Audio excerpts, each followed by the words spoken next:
Hey everybody, Sam and Matt back here again, giving you another version of our top 3 board games. This time we're going to be looking at strategy games. So maybe a good example of strategy game is Settlers of Catan. If you've ever played that before, where do we have it? Oh, right here. All over the place. Yeah, right here. So if you've never played Catan before, then you don't know what we're talking about. But strategy games, I don't know, what would you say is a good description for a strategy? Strategy games are more than just dice roll. Like, think of Trouble or Sorry, where you're just kind of at the mercy of what comes. Strategy lets you impact the game a little bit more. You can make a decision that down the road is either a good decision or a bad decision. So it lets you think a little bit more. It's a little more brainy, a little harder to play with younger people, but has a little bit more rewarding feeling to it when you win versus shucks, the dice didn't work out for me today. So there's usually a component of luck involved, but it lets you kind of control your own fate in the game. So it's a little more strategic in that way. So let's go, should I start this time? Do it. All right, my number 3 is going to be Tiny Towns. Tiny Towns is a fun game. It's very colorful and bright, and you're going to be playing. The nice part is that you're going to have a bunch of different cards, so each game is going to be a little bit different depending on what cards you pull out. But here's an example, if you're able to see that. And there's going to be a shape on the bottom, and everybody has a grid that we're playing on independendly. So there isn't a big main board that we're all on. We each have our own little board. And someone's going to call a color of a cube. And so if I had said yellow, because I want to try to build this shape, I'm going to start building that shape on my grid. Everybody has to take that yellow cube because I said yellow. Everyone has to take a yellow cube and play off of that. Now they can build different shapes than what I'm building, and that's the fun part, is that we're each building our own little things with the same 7 possible buildings. And as you build the shape, once you build the shape, you replace it with a building, that's going to give you points. And so you're trying to build the best tiny town out of everybody on the group. Now, this one can be deceptively thinky. It looks like, oh, fun, bright colors and little animals and stuff. And that's true, but there is more thinking to it, because once you start filling in with all these cubes and all these buildings, you get less and less space, and you have to really think about what shapes are going to fit on your grid once buildings start coming up. So it's a really fun one, and there's a lot of replayability with all the different buildings and stuff, and yeah, so that's Tiny Towns. My first game is a strategy game that is actually pretty popular, but it's so good it's worth messaging. You can see my box is pretty beat up. It is Carcassonne. It's a German game about a French city, made in America. But yes, fun fact, Carcassonne, really fun game. Premise of this game is, this is what's called a tile laying game. So you have different tiles that have different things on them. So these are city pieces, you have grass city pieces, roads, all sorts of different pieces. And when you play them down, the sides have to match up. That's the only really rule to it. So I wouldn't be able to put these here because that doesn't match up. So together you're building this giant board, usually run out of table space. And as you put down different pieces, you're claiming them, saying, oh, I'm going to earn points on this. There's 4 or 5 different ways to score points, but a lot of fun because you can try and kind of steal or outwit or outmaneuver each other. There's tons of expansions for this game, so once you figure out the start of it, you can add a little bit more. Or if some of the rules don't work out with certain members of your family, you can leave some of those out. It's a game that's very flexible. It works for a lot of different types of people, depending on how complex you want to get. My cousin has like 6-year-old that he just leaves out a couple of the more complex rules, and they absolutely love it. She crushed him, and she won't stop talking about it. But a lot of fun, a lot of different versions. I think Sam has a particular version of this game that he likes. Yeah, I'd say my favorite version, I love the original, and this one is the easiest to pull out. But if you want like a one that has this and has a little bit more or added rules and things to it, there's one called Star Wars Carcassonne, and it adds a battle component, and so we can compete for certain things as they come out on the board. I think the fun thing about Carcassonne is not only am I trying to score points, but as a table, we're building this city out. You start with nothing, and you put a tile one at a time. By the end, your table has this whole sprawling city, and so it is a really cool one, even just on the aesthetic side of it. Yeah, it looks pretty. I always send a picture of my dad when I'm done playing. Dad, look at this, and it's pretty fun. So my number 1, Carcassonne, or number 3, I guess, Carcassonne. So we're going down. Yeah, 3, yeah. 2, 1, you know, top. Yeah. All right, so my number 2 in the list for me is called Century Spice Road. Now, there's one that's exactly the same thing called Century Golem. It's just a different, whatever. It's prettier. Yeah, just a different genre skinning on it. But the point of this game is it's a deck of cards, and there's this, I guess you could call it, I've heard it called like an engine building in a sense. You're taking cards, and you're using cards to trade for different spices that are going to then be turned in for points. That doesn't sound like a whole lot, but what's fun for me, I get caught up in this game. You're drawing cards, and these cards help you do better trades. And so I'm going to trade this one for this thing, and then I can play this card to get this for this. And I have so much fun just building that up that Amy and I play this a lot, and Amy will end up winning because she's scoring points before I ever even start because I'm just having so much fun building this thing. And so there's two very different parts of the game of building this strategy and then using the strategy to score points. And one thing I've noticed with this game is, for instance, my mom is not a big board game person, and so any board game that you see here is very difficult to get on the table with her because she's like, if it's complicated, I don't want anything to do with it. This is one that we played, she immediately bought, and she just sent me a picture over Easter weekend of her and her husband playing it. It's one that comes out and is easy enough for people who aren't big board gamers, but even as someone who loves board games, has enough strategy that it's fun to bring out many times. Yeah, engine building games are fun because you always want to play them again. Because you're like, oh, I should have just done, oh, dang it. You do that and you want to play again. You get better at it or find out that you're actually getting worse at it. But a lot of fun because you kind of figure out what works and you make it bigger, like, oh, I don't need that card anymore, but it's taking up space in your hands. It's a lot of fun to figure out that machine and how you can most effectively get from A to B. And like Sam said, he might be going from A to C and I go from A to B and start scoring points faster, but then when he gets there, he's scoring like more points faster. So a lot of fun.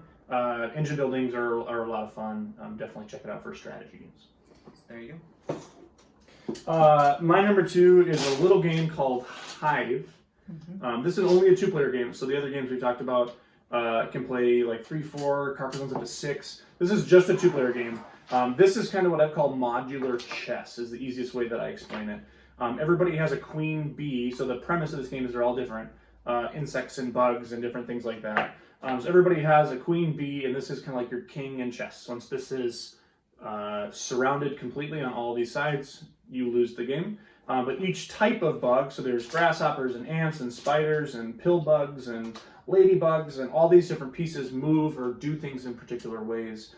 And you're moving them around each other. The hive has to stay connected. So as you're going, everything has to stay connected in some capacity. A lot of fun. This is one that my wife and I get out when we can. It's a pretty quick game. If you're nice to each other, it can take a long time if you're trying to be kind of sneaky and sneak around. But a lot of fun. Definitely a good thinker, good strategy game, but really portable. We went to Disney, we brought this with us. Honeymoon, we brought this with us. It packs in. They actually sell a travel version. It's like a third of this size. So if this is too big for you, it does get smaller.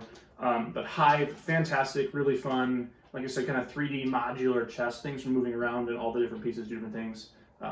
Check it out, Hive, for strategy games. And that one has really good pieces too. Yeah, they're like really thick dominoes. So it's like, it feels good to hold on to them. But you have to put them on the table, unfortunately, to win. So. There you go. All right, so now we're down to my last one, my number 1.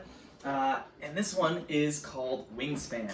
Now, Wingspan, you would win. You already won. But the fun thing about Wingspan, and I'll say this is Amy and my most played game right now. It's easy with 2-player, but it's also really good with 3 and 4 players. The thing about Wingspan is that it's a very beautiful game. So I'm going to show you 2 of the components. Really, really pretty game. First, I'll show you the board. So everyone's going to have one of these boards.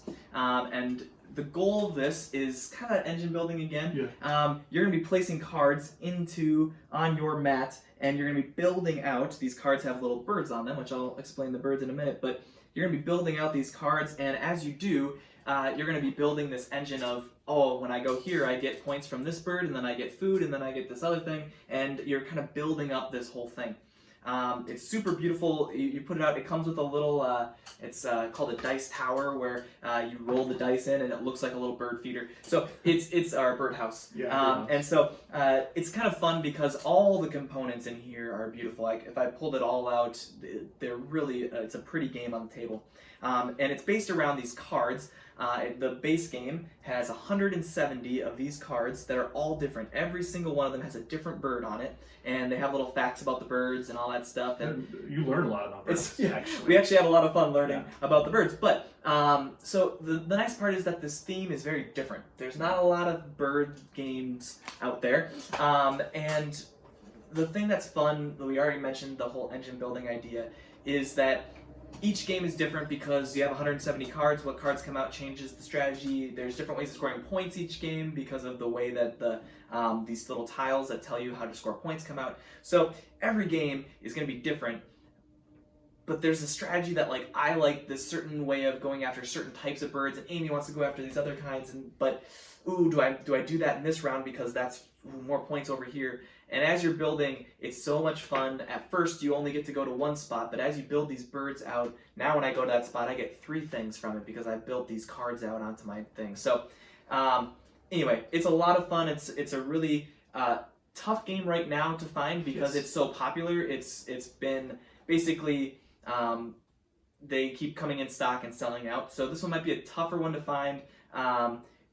It should cost you $50 to $60. If you go to Amazon right now, it probably costs over $100 because people are trying to resell them to you. So don't spend $100 on it. You will be able to find it somewhere for $50 or $60, which is a little bit expensive for some people, and I get that.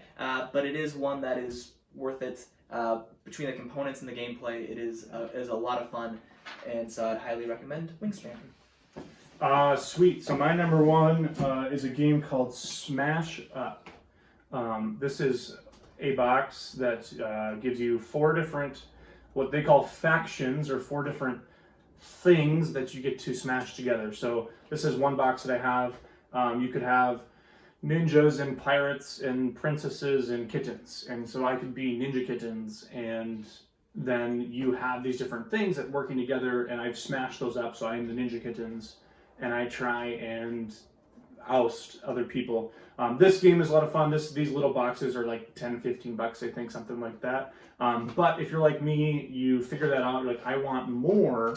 I've actually amassed quite the collection. So here's my box. Of all, this isn't even all of them. I'm missing quite a few.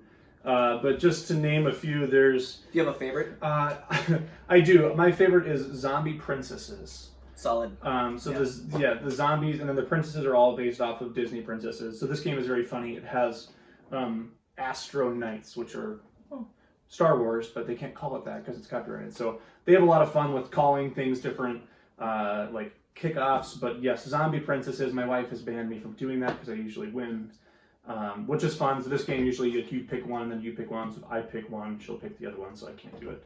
But a lot of fun. This game has a lot of replayability because if you just switch one deck with the other person, it completely changes how those 2 factions work together or smash together. So a lot of fun. Like you can see, this is just, they've actually come out with a bigger box than this to fit everything. So this one is just, once you get it figured out, you can add more. Every week you can get one, every month, whatever you want to do. But Smash Up, this is the big geeky box, I think, because you look like a geek carrying it around. But this is definitely very much played in our house. It's pretty, all the cards, there's not a lot of rules to learn because the card explains everything that you need to do. Everything that you, like, what does this card do? Well, it tells you exactly what it needs to do. So straightforward, hard to master, but a lot of fun, a lot of strategy behind it. Smash Up. So there you go. That's our strategy games. Hopefully you guys can be encouraged, find some things to do around the house as you're spending more time. This is, our goal here is to give you some strategy games, some time that you guys can spend together at a table, thinking, bonding that way, and just kind of a new way of doing life together at home. Yeah, and if you're trying to find the game that's a little bit deeper, a little bit more, it's going to take you a little bit longer play time, but it's going to have that fuller experience. If that's what you're looking for, we didn't suggest any of these, and we hope that it's a blessing to your family. Thanks, guys.